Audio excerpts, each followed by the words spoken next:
بسم اللہ الرحمن الرحیم۔ میں بس ڈرائیور تھا اور میری عمر 40 سال تھی۔ روز ایک 16 سال کی لڑکی میری بس میں فرنٹ سیٹ پر میرے ساتھ آ کر بیٹھ جاتی اور کہتی، مجھ سے شادی کر لو، مجھے نا تم سے عشق ہے۔ وہ گھنٹوں میرے ساتھ بیٹھی رہتی۔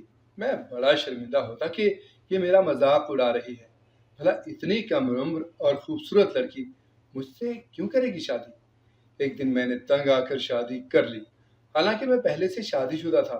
یوں شادی کی رات جب میں کمرے میں آیا، اچانک نظر اس لڑکی کے پاؤں پر پڑی تو پیروں تلے سے زمین نکل گئی، کیونکہ وہ تو…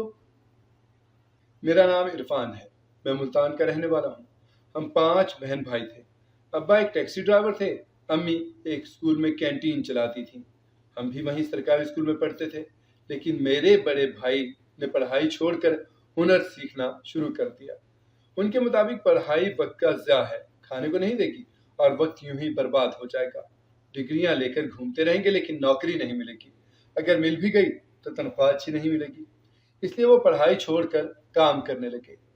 مجھ سے چھوٹی میری 2 بہنیں تھیں، وہ بھی اسکول جاتی تھیں۔ امی وہاں کینٹین چلاتی تھی، اس لیے بہنوں سے فیس نہ لی جاتی۔ اس دور میں بھی ایک اسکول میں اتنا سوچا جاتا تھا، یہ بڑی بات تھی۔ سب اچھا چل رہا تھا۔ ایک دن ابا کا روڈ ایکسیڈنٹ ہوا اور وہ چل بسے۔ ہماری تو دنیا ہی اجڑ گئی۔ امی گھر بیٹھ گئیں، ان کی عدت چل رہی تھی اور امی کی جگہ میں کینٹین پر جانے لگا۔ یوں 6 جماعت ہی پاس کر سکا اور پڑھائی چھوڑ دی۔ میں اس وقت 12 سال کا تھا۔ میرے بھائی بڑے تھے، وہ دن رات کام کرتے۔ امی کی عدت ختم ہوئی تو وہ واپس کینٹین جانے لگی۔ میں ان کی مدد کرتا، ان کے ساتھ رہتا، اور پھر میں بھی اپنے چھوٹے بھائی کے ساتھ ایک ورک شاپ پر جانے لگا۔ وہاں کا مالک بڑا سخت تھا، مجھ سے بہت کام لیتا اور مارتا بھی۔ شروع میں میں روتا رہتا۔ جب اولاد کے سر سے باپ کا سایہ اٹھ جائے تو وہ بچے ٹھوکریں ہی کھاتے ہیں، رونا ان کا نصیب بن جاتا ہے۔ میرا بھائی مجھ پر ترس کھا لیتا، میرا کام بھی خود کرنے لگتا۔ میں ورک شاپ چھوڑ کر ایک کریانے کی دکان پر کام کرنے لگا۔ وہاں کا مالک بڑا ٹھرکی تھا، جو لڑکی یا عورت آتی اس پر فتنے کستا۔ ایک دن مجھے کچھ سامان اور خط دے کر ایک گھر بھیج دیا۔ میں نیا تھا، مجھے یہ سب باتیں نہیں پتا تھیں۔ بعد میں جب سمجھ آئی تب کبھی ہنسی آتی اور کبھی غصہ۔ اس عورت نے سامان پکڑ لیا اور مجھے کہا، 2 منٹ رکو۔ اس نے ایک شاپر پکڑایا، ساتھ میں ایک چٹھی بھی تھی۔ میں واپس دکان پر آ گیا، دکاندار کو تھما دیا سامان، جسے لے کر وہ اندر چلا گیا۔ شاپر میں کھانا تھا جو اس عورت نے بھیجا تھا۔ یہ سلسلہ پورے 2 ماہ چلتا رہا۔ جب تنخواہ کی باری آتی تو وہ مجھے ٹال دیتا۔ ایک دن اس نے مجھے ایک سوٹ دیا اور کہا کہ یہ اس خاتون کو دے آؤ۔ جیسے ہی میں وہاں پہنچا تو اس عورت کا شوہر باہر نکل آیا۔ مجھے سمجھ نہ آئی کہ میں کیا کروں۔ میں نے بول دیا، یہ دکاندار نے بھیجا ہے اور کہا ہے کہ کل جو کھانا بھیجا تھا نا وہ بڑا مزیدار تھا، امید ہے روز ایسا ہی کھانا کھانے کو ملے گا۔ اس نے تو مجھے گریبان سے پکڑ لیا اور گھسیٹتا ہوا دکان پر لے آیا۔ اس نے اپنا جوتا اتارا اور پکڑ لیا، پھر دکان کے مالک کی اچھی دھلائی کی۔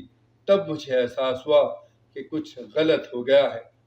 جب وہ آدمی دکاندار کو مار رہا تھا نا، میں نے اس دراز سے پیسے نکالیے اور جتنے پیسے میرے ہاتھ میں آئے وہ اٹھا لیے اور وہاں سے رفو چکر ہو گیا، کیونکہ میں جانتا تھا کہ جب یہ دکان کا مالک اٹھے گا تو مجھے مارے گا، اوپر سے مجھے کام کرنے کے پیسے بھی نہیں دے گا۔ اس لیے یہی موقع ہے یہاں سے پیسے لے کر بھاگنے کا۔ یہ میری زندگی کی شاید پہلی چوری تھی یا میرا حق جو میں نے اسے چھین لیا۔ بعد میں اس کا کیا بنا کیا نہیں، میں دوبارہ وہاں اس محلے میں گیا ہی نہیں۔ میرے ہاتھ میں 2000 روپے تھے، جس سے میں نے کھانا کھایا اور باقی پیسوں سے اپنی بہنوں کے لیے کھلونے خرید دیے اور گھر لوٹ آیا۔ اماں ابھی تک گھر نہیں آئی تھی۔ ابا کو فوت ہوئے 1.5 سال ہو گیا تھا۔ 2 بڑے بھائی بھی گھر آ چکے تھے۔ بہنوں نے کھانا دیا اور اماں کا پوچھا۔ وہ پہلے 2 بجے گھر آ جاتی تھی، لیکن اس دن شام کے 6 بج رہے تھے پر اماں گھر نہیں آئیں۔ جب اسکول جا کر پتہ کیا تو انہوں نے کہا کہ وہ تو آج اسکول ہی نہیں آئی۔ ہم نے سارا محلہ چھان مارا لیکن وہ کہیں نہ ملی۔ ہمیں لگا وہ اغوا ہو گئی ہیں۔ بڑا بھائی پولیس اسٹیشن گیا لیکن پولیس والوں نے ہماری بات سننے سے ہی انکار کر دیا۔ ہم واپس لوٹ آئے۔ غریبوں کی سوائے اللہ کے کوئی نہیں سنتا۔ اللہ کبھی کسی کو غربت نہ دکھائے۔ جب گھر پہنچے تو بہنوں کا رو رو کر برا حال تھا۔ ان کو کہا، ارے اماں جلدی آ جائیں گی، لیکن 6 ماہ گزر گئے، اماں نہ آئی۔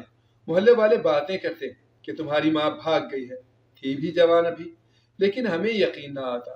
ہم نے کبھی اپنی ماں کو کسی سے بات کرتے تک نہیں دیکھا تھا۔ ایک دن بہن اماں کے کمرے میں صفائی کر رہی تھی، وہاں ایک سم ٹوٹی ہوئی ملی۔ یہ بات تو پتا تھی کہ اماں کے پاس ایک چھوٹا سا موبائل ہے جو ان کو اسکول سے ملا تھا، جس سے انہیں کام کے وقت بلا لیا جاتا، پر سم توڑ کر کیوں پھینکی گئی؟ میرے دل میں نہ جانے کیا خیال آیا، میں نے امی کی چیزیں نکالی اور ان کی تلاشی لینے لگا۔ امی کا صندوق میرے ہاتھ لگ گیا جس کو تالا لگا ہوا تھا۔ میں نے وہ تالا اینٹ مار کر توڑ دیا، چیزیں دیکھنے لگا۔ اس میں اماں کے کپڑے تھے اور ایک دوپٹے میں کچھ کاغذ تھے۔ کھول کر دیکھا تو وہ کچھ خطوط تھے کسی مشتاق نام کے شخص کے، اور ایک تصویر تھی جو اسی کی تھی۔ اس دن سمجھ میں آئی کہ میری امی اغوا نہیں ہوئی، بلکہ ہمیں ہمارے حال پر چھوڑ کر اپنی زندگی جینے چلی گئی۔ ایک ماں جس کے 5 بچے ہیں، وہ کیسے چھوڑ کر جا سکتی ہے؟ میں رو رہا تھا۔ ان خطوط میں کیا تھا؟ بس مشتاق مشتاق مشتاق ہی لکھا ہوا نظر آ رہا تھا مجھے۔ میری بہن کندھا ہلا ہلا کر بار بار مجھ سے پوچھ رہی تھی، بھیا کیا ہے یہ انکل کون ہے؟ اب اس نے میں کیا بتاتا؟ کہا، کوئی نہیں، یہ ابا کا کوئی دوست ہے۔ میں نے ان سب چیزوں کو آگ لگا دی اور اس دن کو سینے میں اپنے دفن کر دیا۔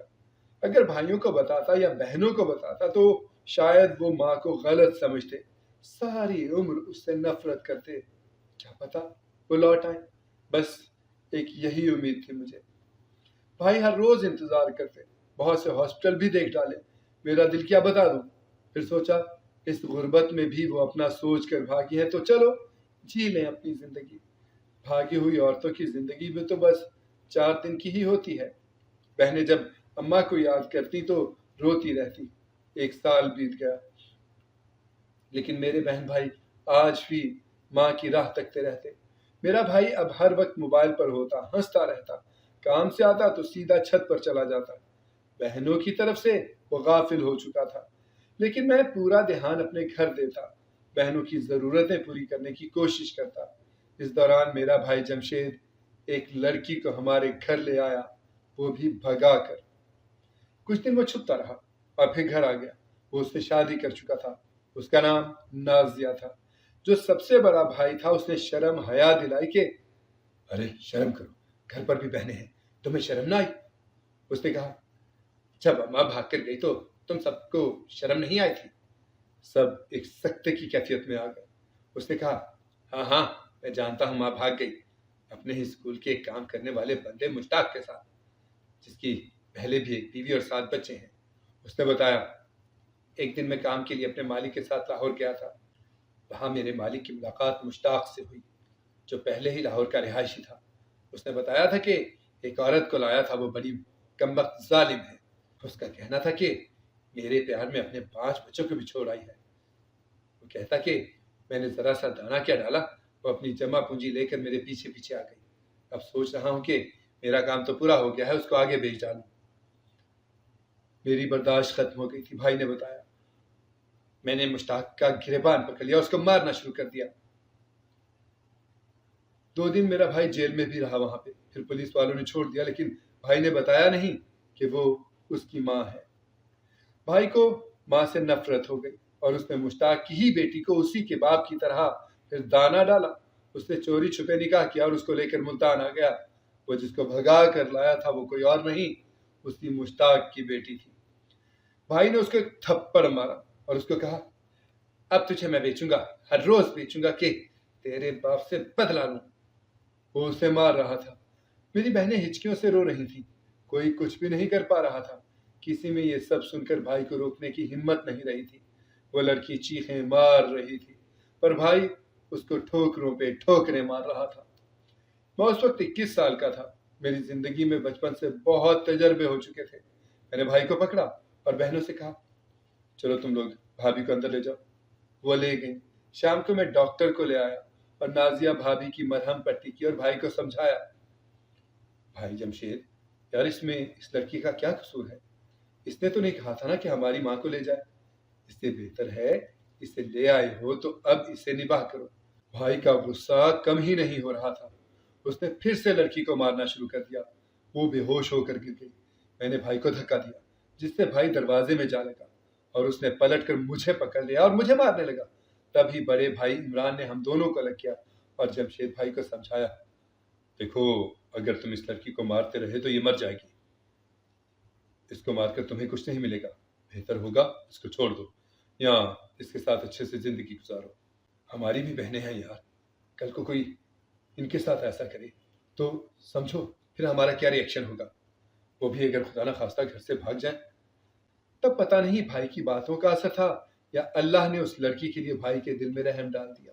زیادہ تر اب گھر سے باہر رہنے لگا، اس لڑکی سے بات نہ کرتا، بہنوں کو بھی اس سے دور رہنے کی کوشش کرتا، سمجھاتا۔ بیٹی گھر سے غریب کی بھاگے یا کسی امیر کی، عزت دونوں کی ہی جاتی ہے اور بھاگی ہوئی لڑکیوں کی عزت کوئی نہیں کرتا۔ اس لڑکی کے لیے جتنا کر سکتے تھے ہم کر رہے تھے، لیکن بھائی نے اس سے بات کرنی چھوڑ دی۔ وہ بجائے اپنے شوہر کا دل جیتنے کے وہ میری بہنوں سے ہر کام کروانے لگی۔ جب ہم گھر نہ ہوتے ان کو گندی گندی ویڈیوز دکھاتی جس سے وہ اور ہی دنیا میں پہنچ چکی تھی۔ اور نہاسیہ بھابھی نے کہا، ارے تم ابھی جوان ہو اس لیے تمہیں یہ سب دیکھنا چاہیے، تمہاری ماں تو میرے باپ کے ساتھ بھاگ گئی، اس لیے اب میں ہی تم دونوں کی شادی کرواؤں گی۔ اس وقت میری ایک بہن کی عمر 17 سال اور دوسری کی 20 سال تھی۔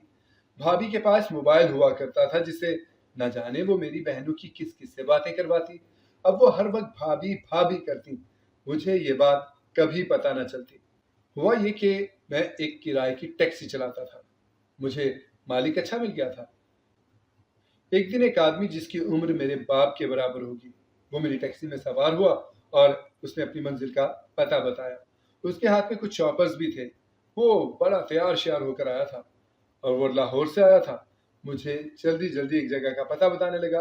اس نے جو محلہ بتایا وہ میرا ہی محلہ تھا۔ کس گھر جانا ہے صاحب؟ یہ محلہ تو میرا ہی ہے۔ وہ رکشہ محلے کے اندر لے جانے کا بولنے لگا اور میں تنگ گلیوں سے گزرتا ایک گھر کے سامنے اس نے مجھے رکنے کا کہا۔ مجھے لگا کہ شاید اسی گھر آیا ہے۔ جب واپس مڑا تو میں نے دیکھا کہ وہ چوروں کی طرح ادھر ادھر دیکھ رہا ہے اور آگے بڑھ رہا ہے۔ اس تپتی دھوپ میں اس کا یوں آنا اور پھر رک کر دیکھنا مجھے کچھ عجیب سا لگا۔ میں نے رکشہ سائڈ پر کر کے واپس درمیان کی گلی سے اس کا پیچھا کرنا شروع کر دیا۔ میرے قدموں تلے سے اس وقت زمین نکل گئی جب وہ ہمارے ہی گھر پہنچ گیا۔ میں ساتھ والے ہمسایوں کا دروازہ بجا کر اندر گیا، ان کی چھت سے اپنی چھت پر آیا۔ ہمارے کچن کے 2 دروازے تھے، ایک دروازہ کمرے میں کھلتا اور دوسرا باہر صحن میں۔ جو صحن میں تھا میں جلدی سے کچن میں گیا اور درمیان والے دروازے کی اوٹ سے سب دیکھنے لگا۔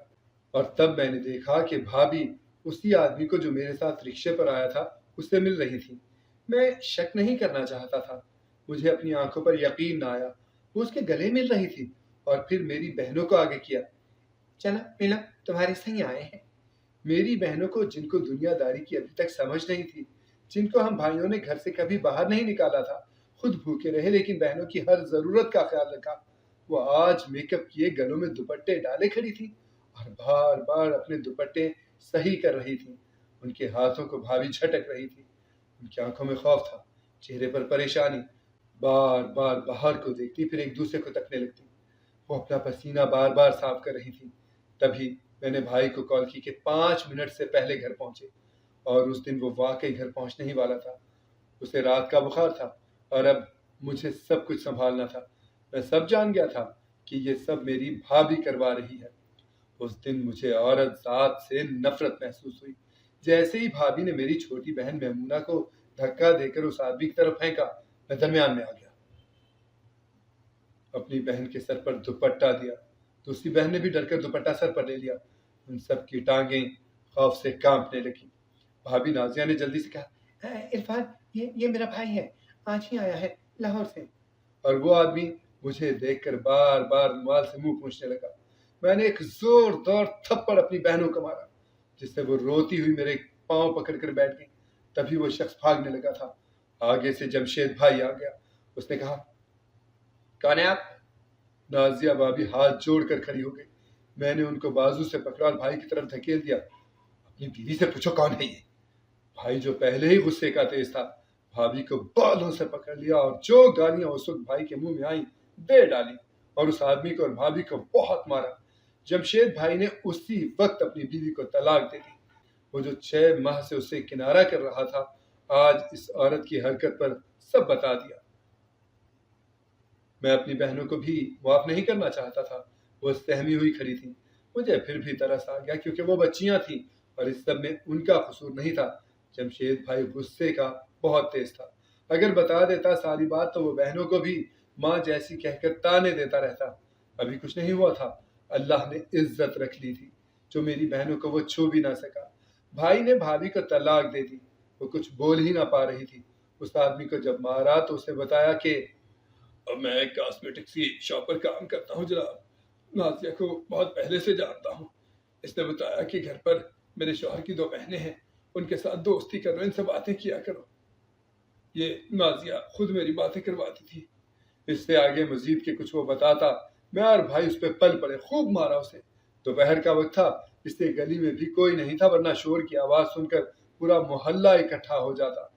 بھائی نے ان کو خوب مارا، اپنا غصہ اتارا اور ان کو گھر سے باہر نکال دیا۔ نازیہ جن کو بھابھی کہتے بھی اب شرم محسوس ہوتی ہے، بھائی نے اس کی ٹانگ توڑ دی۔ پھر بھائی نے میری ہی ٹیکسی میں دونوں کو ڈالا اور مین روڈ کے درمیان ان کو پھینک آیا۔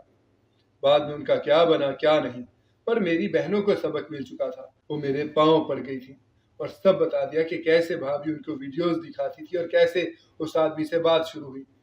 میرا دل کر رہا تھا کہ اپنی بہنوں کو مار ہی ڈالوں، لیکن اپنے باپ کے کہے آخری الفاظ یاد آ جاتے تھے کہ اپنی بہنوں کا خیال رکھنا، ان پر کبھی ہاتھ مت اٹھانا۔ وہ ہچکیوں سے رو رہی تھی، مجھے ایسی آگ لگی ہوئی تھی جو ختم نہیں ہو رہی تھی۔ میں باہر نکل گیا، رات ہو چکی تھی، پر میرا غصہ کم نہ ہوا۔ مجھے لگا شاید میں آج کچھ کر بیٹھوں گا۔ اسی دوران میری گاڑی ایک موٹر سائیکل سوار سے ٹکرا گئی اور دور جا گرا۔ میں جلدی سے اترا اور موٹر سائیکل سوار آدمی کو ہاسپٹل لا کر داخل کروا دیا۔ وہ کچھ کہہ رہا تھا لیکن مجھے سمجھ نہیں آئی۔ جب ڈاکٹر نے بتایا کہ وہ اب خطرے سے باہر ہے، گہری چوٹ نہیں آئی، تو میں وہاں سے آ گیا۔ اسی دوران بڑے بھائی نے شادی کر لی، ہمارے ہی محلے کی لڑکی تھی۔ سب جانتے تھے کہ عمران بھائی اس کو پسند کرتے ہیں، اور بھائی نے کرائے پر دکان لے لی۔ وہ حجام کا کام کرتے، آج کل اچھا کما رہے تھے جس سے ان کی ضرورت پوری ہو سکتی تھی، لیکن ان کی شادی وٹے سٹے کی تھی۔ نورین بھابھی کا ایک بھائی تھا جو ایک سکول میں سیکیورٹی کا کام کرتا تھا۔ ان کے والدین نے شرط رکھی تھی کہ پٹا سٹا کیا جائے، اور سادگی سے دونوں گھروں کی بیٹیاں سادگی سے رخصت ہو گئیں۔ عمران بھائی کی بیوی اچھی بھابھی ثابت ہوئی اور 1 سال کے بعد اپنی ہی بہن کو جمشید بھائی کے لیے لے آئیں۔ وہ تھوڑی کم گو تھی، لیکن ہمارے گھر میں خوشیاں آ چکی تھیں۔ اس دن سب ہنس رہے تھے، خوش تھے۔ میری بہن بھی اپنے گھر میں خوش تھی، جب جب دل کرتا ادھر ملنے چلی جاتی اور مجھ سے ہر بار معافی مانگتی اور شکریہ بھی ادا کرتی کہ بھائیوں کو کچھ نہیں بتایا۔ میں نے ان سے کہا، چلو اب سب کچھ بھول جاؤ، مجھے بھی کچھ یاد نہیں ہے اور تم بھی کچھ یاد نہ رکھو۔ میرے ہی ٹیکسی کے مالک نے مرتے وقت اپنی بیٹی کا ہاتھ مجھے تھما دیا۔ وہ اکلوتی بیٹی تھی، اس کی ماں نہیں تھی اور مالک دل کا مریض تھا۔ یوں ہمارا نکاح بھائیوں کی موجودگی میں ہو گیا اور میں وہیں اس گھر میں گھر داماد بن کر رہنے لگا، کیونکہ یہ اریبہ کی خواہش تھی۔ اپنے گھر لے کر بھی جاتا تو کیا کرتا، وہاں پہلے ہی 3 کمرے تھے جن میں بھابیاں اپنا گزارا کر رہی تھیں۔ چھوٹا سا تو گھر تھا ہمارا، اس لیے یہیں رہنے میں فائدہ سمجھا۔ میری چھوٹی بہن کی بھی شادی ہو چکی تھی، سب اپنی اپنی زندگیوں میں مصروف تھے۔ میری اور اریبہ کی شادی کو 17 سال ہو چکے تھے، ہمارے 3 بچے تھے اور میں اب بس چلاتا تھا۔ میرے ساتھ ایک ایسا حادثہ پیش آیا جس نے مجھے بدل کر رکھ دیا۔ میں بس ڈرائیور تھا اور میری عمر 40 سال تھی۔ روز ایک 16 سال کی لڑکی میری بس میں فرنٹ سیٹ پر میرے ساتھ آ کر بیٹھ جاتی اور کہتی، مجھ سے شادی کر لو، مجھے تم سے عشق ہے، اور وہ گھنٹوں میرے ساتھ بیٹھی رہتی۔ میں بڑا شرمندہ ہوتا کہ یہ میرا مذاق اڑا رہی ہے، بھلا اتنی کم عمر اور خوبصورت لڑکی مجھ سے کیوں کرے گی شادی؟ ایک دن میں نے تنگ آ کر شادی کر ہی لی، حالانکہ میں پہلے سے شادی شدہ تھا۔ یوں شادی کی رات جب میں کمرے میں آیا، اچانک نظر اس لڑکی کے پاؤں پہ پڑی تو پیروں تلے سے زمین نکل گئی، کیونکہ وہ تو کوئی انسان نہیں لگ رہی تھی، اس کے پاؤں الٹے تھے۔ پھر وہ اوپر کو اٹھی اور چھت کے ساتھ جا لگی۔ اس کی آنکھوں سے انگارے ابلنے لگے، اس کے سر سے خون بہ رہا تھا، وہ ہنس رہی تھی، اس کی آواز بہت خوفناک تھی۔ مجھے لگا میرے ساتھ کوئی مذاق کر رہی ہے۔ میں جیسے ہی اس کی طرف بڑھا، اس نے مجھے اوپر اٹھایا اور زمین پہ دے مارا، جس سے میری کمر کی ہڈی میں تکلیف ہوئی اور میرا دماغ کام کرنے لگا۔ میں جو سب کچھ خواب سمجھ رہا تھا، جس نے اپنی بیوی کو ناراض کیا، اس لڑکی کے لیے ایک گھر کرائے پر لیا، اس لڑکی کی مرضی سے، اور اس سے شادی بھی اس کی ضد پر کی، وہ لڑکی انسان نہیں بلکہ ایک چڑیل تھی، چڑیل۔ اس سے پہلے کہ وہ مجھ پر حملہ کرتی، میں باہر کو بھاگا، لیکن دروازہ تو بند ہو چکا تھا۔ وہ میری طرف بڑھ رہی تھی اور میرے ہاتھ میں چاقو آ گیا، میں اس پر وار کرنے لگا، لیکن اس کو تو وہ لگا ہی نہیں۔ وہ ایک درد بھری ہنسی ہنسنے لگی اور مجھے کہنے لگی، تم نے آج سے 22 سال پہلے مجھے مار دیا تھا، میں بہت آوازیں دیتی رہی تھی، لیکن تم نے میری ایک آواز نہ سنی۔ میں کچھ سمجھ نہیں پا رہا تھا۔